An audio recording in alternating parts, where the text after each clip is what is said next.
Shalom Aleichem, everybody. We're continuing with our series of virtual Divrei Torah. I'd like to start out by wishing all those in need of a refuah shlema, they should have a refuah shlema. Those in need of a nechama, of a consolation, should have a nechama, should have a consolation. This week we are again reading a double parsha, Parshas Behar and Bechukosai. We're finishing off the book of Vayikra.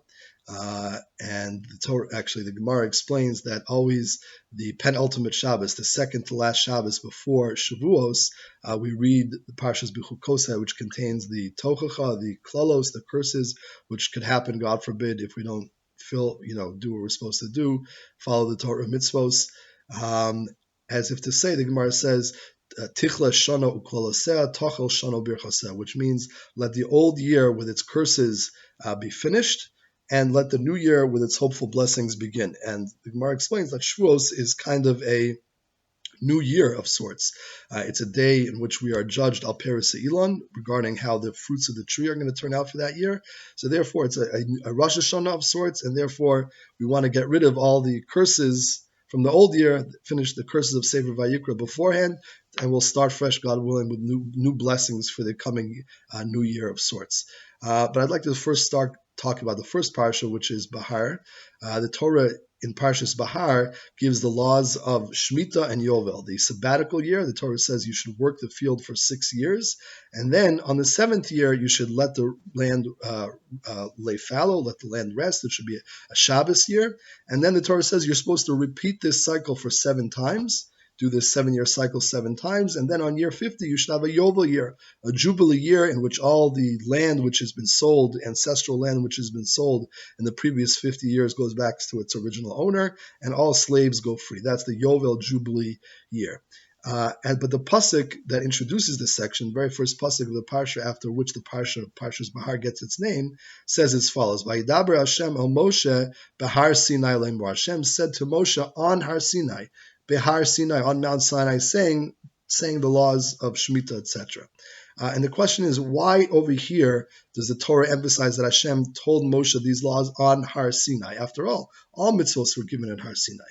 So Rashi asked this question at the beginning of the parsha in the name of the rabbis, and he gives the answer of it also in the name of the rabbis, a technical answer, which is that it's to tell you that just like the laws of Shemitah, clearly all of its laws were given on Mount Sinai. How do we know? Because it's not repeated later on at the end of the 40 years in the book of Deuteronomy, in the book of Dvarim. So all the details must have been given originally on Mount Sinai. So too, all other laws are like Shemitah as well. In other words, Shemitah is going to serve as the model that even laws which are repeated in the book of Dvarim, so you might have mistakenly thought that some of the details were added in later at the end of the 40 years, that not all the details were given originally to Moshe at Har Sinai. You might have made that mistake. So the Torah is saying, no, everything is like Shemitah. Just like Shemitah, it's obvious everything is from Har Sinai because it's not repeated in the book of Dvarim. So too all mitzvos, all the details, even those laws which are repeated in the Sefer Dvarim, all the laws were originally given by Moshe at Har Sinai, and for whatever reason, Moshe also repeated it later at the end of the 40 years. But that doesn't really answer the question as to why Shemitah is chosen to give this teaching. It could have chosen any other topic to give this teaching, right? Any other topic which the Torah could have not repeated the laws in the book of Dvarim, and therefore, we would have taught us that everything was set up front, right? Would work as a perfect example. Why was Shemitah specifically chosen? So I think the answer could be as follows, and I heard a similar idea from Rabbi Yochanan Bechhofer, who used to teach in the Young Israel, is that there's really an intrinsic connection between Shemitah and Har Sinai. What's that connection? Like Rashi said, Ma inyan Shemitah eitz Har Sinai. What is the inyan? What is the connection between Shemitah, the sabbatical year, and that whole cycle with the Jubilee, the 50th year, and Mount Sinai? I think it's striking that this number pattern, counting 49 and then having the 50 as a special year or day, obviously reminds us of the lead up to Har Sinai, Sfiras HaOmer, the period in which we find ourselves now, the period in which we always read actually Parshas Behar, right, where we count 49 days, and then day 50 is the day of Shavuos, the day of giving of the Torah. So too, right, in this agricultural cycle, we count 49 years, 7 times 7, right? And then on year 50 is a Jubilee year. It's a year of freedom. So This is the only two mitzvahs in the Torah which have this number pattern, counting 49, and then number 50 is a special day or a special year. So clearly there's some intrinsic or inherent connection between the two concepts. And that could be really what Rashi is alluding to in the connection of between Shemitah and Har Sinai, between the count of 49 and 50 of Shemitah and Har Sinai, meaning the Sfiras Omer cycle, which leads up to the giving of the Torah on day 50 of day Shavuot, the day of Shavuos on Har Sinai, on Mount Sinai. And I think perhaps the connection is as follows. We know the Sphira count, we left Egypt at the beginning of the process. We were on a very low spiritual level. Okay, and we were supposed to count these 49 days, each day working on a specific character trait. And according to Kabbalah, right, there's 49 different permutations. There's 7 basic emotions, and each emotion isn't inter-included. It's called within the other one. There's kindness of kindness, strength of kindness, etc. If you look in the Siddur each night, many of us say those midos of the particular night. So you're supposed to be working on your character to become more refined over the course of this 49-day period of Sfiras Omer, such that at the day 50 you'll merit actually Matan Torah, but the Torah says that God gave the 2 tablets, to Moshe, on which the 10 Commandments are engraved, and it says that God engraved the 10 Commandments on the tablets, and the word in Hebrew for engraving is charus. It says that there was charus ala luchos. It was engraved on the 2 tablets, the 10 Commandments were. So our rabbis famously say, Al tikra charus ela cherus. Do not read the word literally only as engraved, but also comes the word cherut in Hebrew, which means freedom. In other words, that at day 50, we achieved a certain freedom from our baser, more crass physical nature. Okay? We worked on ourselves for that 49-day period, trying to, rise out of the materialism and the crass physicality and Gashmias of Egypt, and then by the end of the process, we hopefully have reached that level of cherus, of freedom from the Yetzer Hara, freedom from physicality, where we're no longer controlled by our passions and our impulses, but rather we control it. That's what we achieve.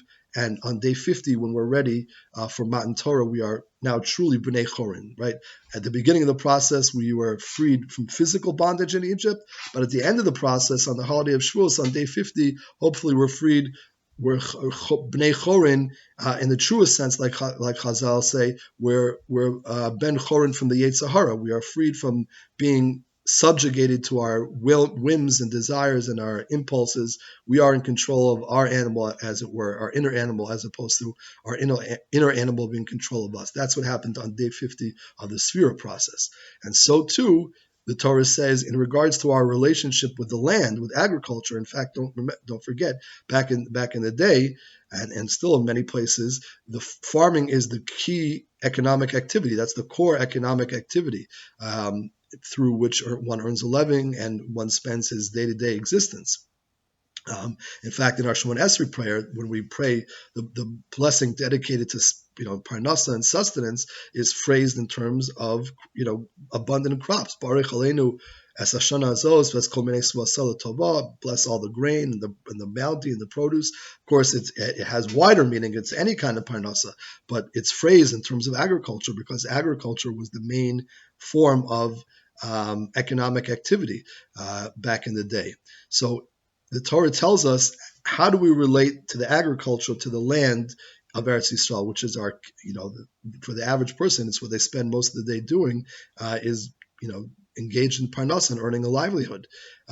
So how do we relate to that core element of our physical existence? The Torah says we relate to it through the Shemitah cycle, through having a 7-year cycle, working the land for 6 years, and then resting on the 7th year, Shabbos year, where we withdraw. We realize we have to engage in the physical pursuits and material and pursuits and pursuit of a livelihood.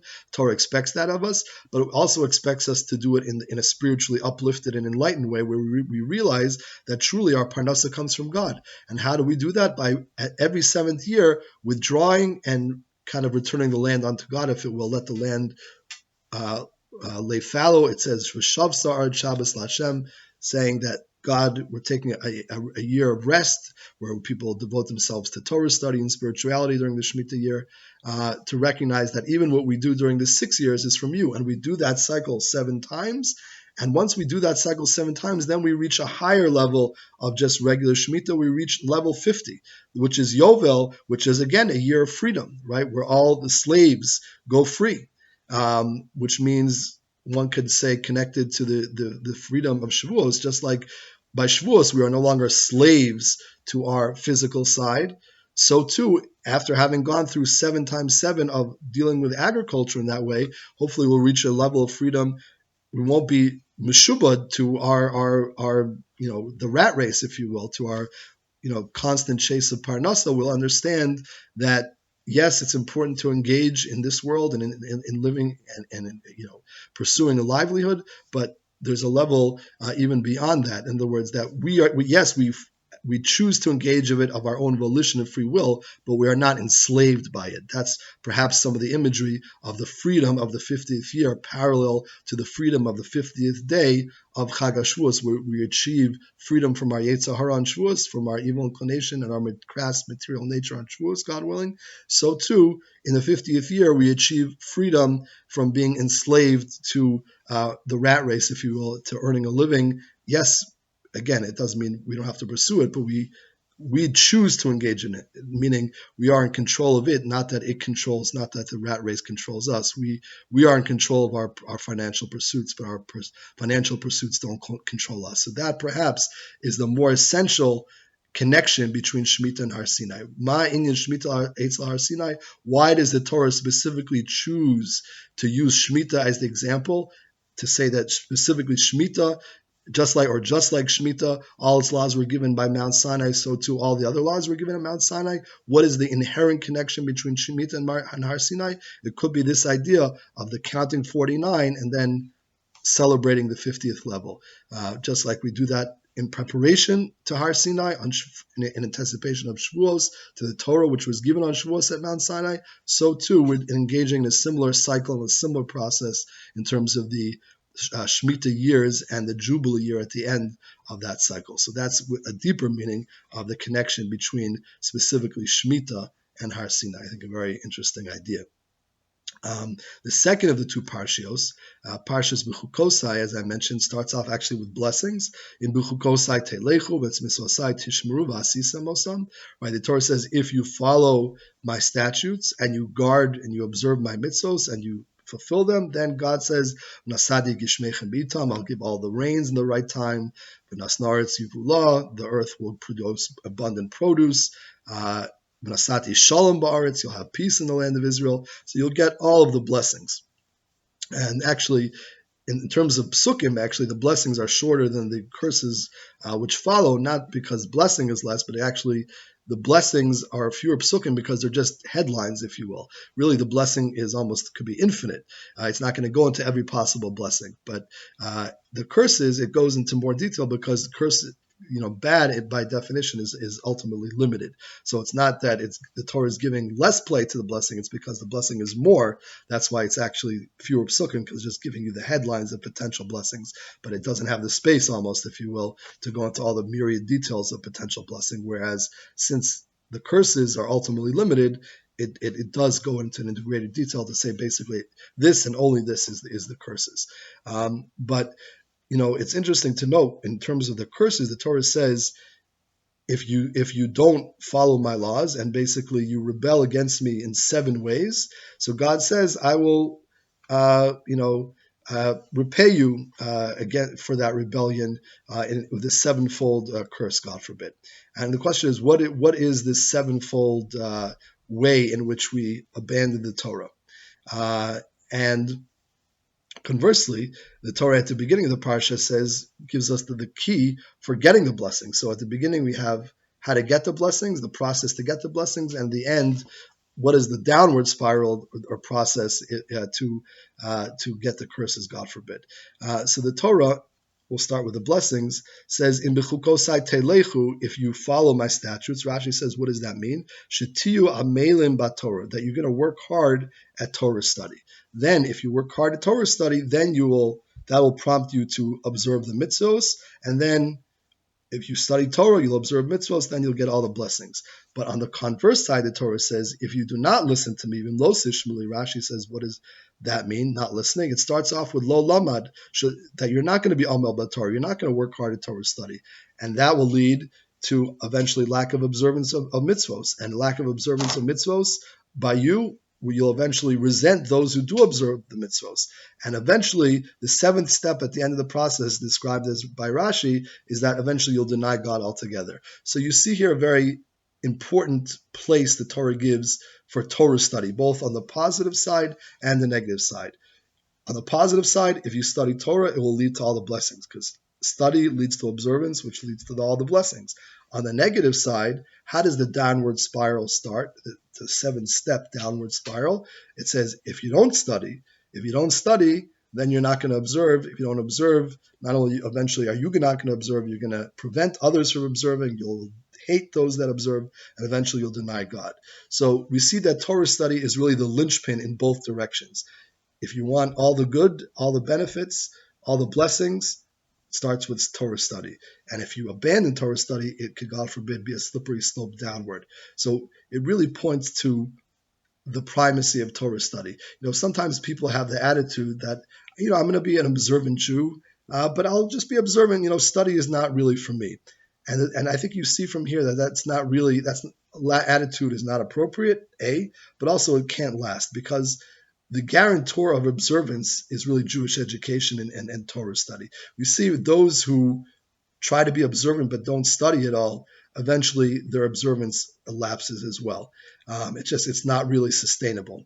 So of course, different people study different amounts and different depths, but all of us, irrespective of our propensity, in terms to study, have to realize the importance of at least being kovea itim laTorah. Every day, set aside at least a few minutes for Torah study. Really, can be the linchpin of your spiritual growth and your Torah and mitzvahs observance. The Torah says that ein amaretz chassid. Ultimately, you cannot really be pious. You won't know what to do. You can't really be observant if you don't study. So it all starts with Torah study in both directions. So if we want to, of course, we want to do is bring all the blessings upon us. We must study Torah. Set aside time every day, even a few minutes, but make it a fixed part of our schedule to study. That will lead us to greater observance, which will lead us to all the blessings the Torah says. In Bechukosai telechu, study. If you shetiu amelim b'Torah, then all the good things follow. And then conversely, if we're going to say mistakenly, well, we could just be observant without Torah study, I'll just do what I'm supposed to do, but I don't have time to study, or I'm not interested in studying, that ultimately is going to work. It's going to fail. The Torah says, you don't study, eventually your observance will lapse, and it'll lead to a downward spiral where, not leading to good things. So very important to keep that in mind, especially in a time such as we're living in. We're dealing with some difficult challenges, in terms of our environment. We'd like to introduce more blessing into the world, into our lives. The Torah says, the Perkei Avos actually says, im ein Torah, im ein kemach ein Torah, but it also says the other way as well, im ein Torah ein kemach. If there's no flour, then you can't have Torah study. If there's no financial support, you can't have Torah study. But it works conversely. If there's no Torah study, there's also no flour, because Torah study brings parnasa. Torah study brings the flour, brings all the material blessings, as it says at the beginning of this week's parsha. If you study Torah, then it will lead to observance, and you'll get all the blessings. So God willing, we'll increase blessing in our lives by setting time aside, especially in the lead up to Kabbalah Torah on Shavuos. It's especially appropriate during this time of year to increase in Torah study. Make sure we set aside times every day to study Torah, and that way we'll be zocha to all the blessings that it says in this week's parsha. We'll push away all the curses, as Chazal say, let the old year be finished. We'll get rid of the curses. We won't go in the downward spiral, downward slope, and we'll keep things only on the up and up, and the positive will bring more blessing into our life with more Torah study, more mitzvos, and we'll be zocha, God willing, to a true Kabbalah Torah on the holiday of Shavuos, with all the blessings, God willing, of a new sweet year with good health and good prosperity for everyone, and happiness and mazal and bracha. Have a great Shabbos.